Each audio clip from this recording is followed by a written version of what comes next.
Did you know that the Norwich Asylum once housed over 1,500 patients at its peak, many of whom were never seen by their families again? The asylum's history is a mix of whispers and shadows, with tales of strange disappearances, unsanctioned experiments, and restless spirits. What really happened behind those tall, imposing walls? And why do so many who visit claim they feel like they're never alone? The Norwich Asylum stands as a relic of a darker time in mental health care. Built in the 19th century, it was meant to house and treat individuals society deemed broken.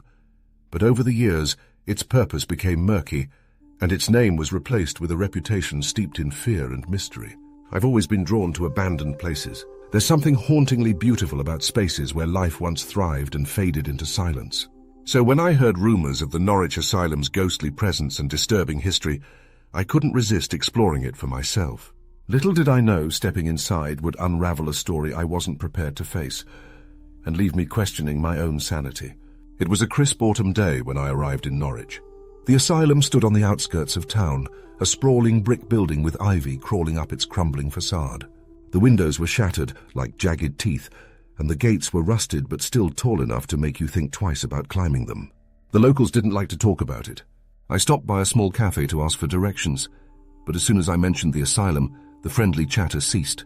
The barista handed me my coffee with a warning. "You shouldn't go there. Bad things happened in that place." By the time I reached the gates, the sun was already dipping below the horizon, casting long shadows across the grounds. I had brought a flashlight, a camera, and a journal to document my findings. I wasn't planning to stay long, just long enough to satisfy my curiosity. The air inside was stale and heavy, as if the building itself had been holding its breath for decades. Graffiti covered the walls, a mix of crude drawings and cryptic messages like, "They never left," and "Don't trust the whispers."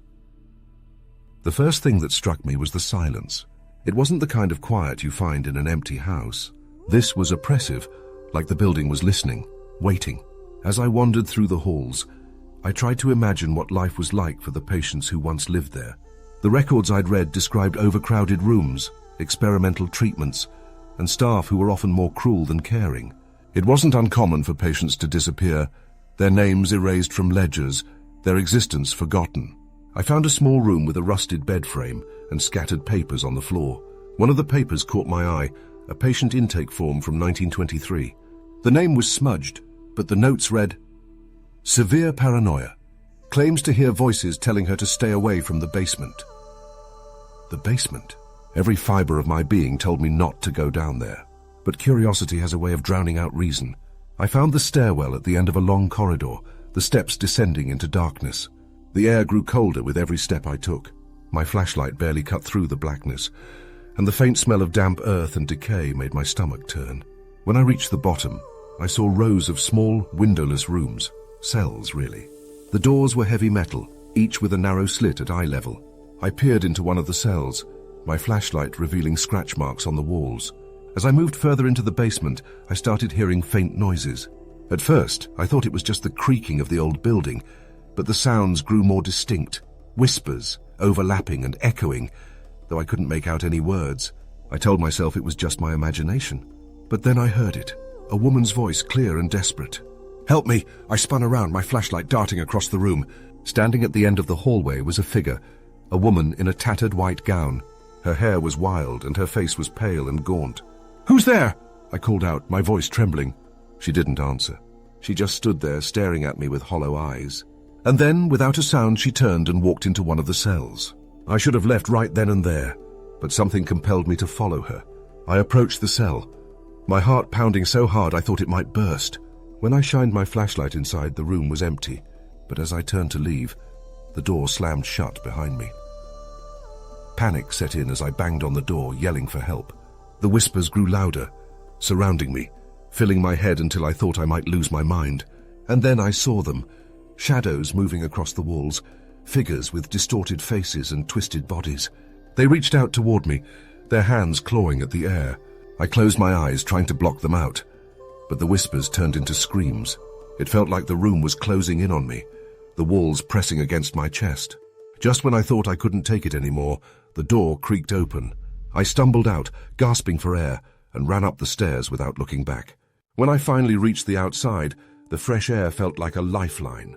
I collapsed on the ground, my body shaking, tears streaming down my face. I don't remember how I got back to my car or how I managed to drive home. For weeks after that night, I couldn't sleep. Every time I closed my eyes, I saw her, the woman in white, and heard the whispers. I tried to research her, to find out if she was a real person or just a figment of my imagination. But the asylum's records were incomplete, and most of its history had been buried along with its patients. To this day, I don't know what I saw in the Norwich Asylum. Was it a ghost, a memory of the pain and suffering that took place there? Or was it something darker, something that feeds on fear? All I know is that I'll never go back. Some places are meant to be left alone, their secrets locked away forever. The Norwich Asylum is more than just an abandoned building. It's a monument to a time when the most vulnerable were forgotten, left to suffer in silence. Whether you believe in ghosts or not, the weight of its history is undeniable. So if you ever find yourself drawn to its crumbling walls, think twice. Because once you step inside, you might not come out the same.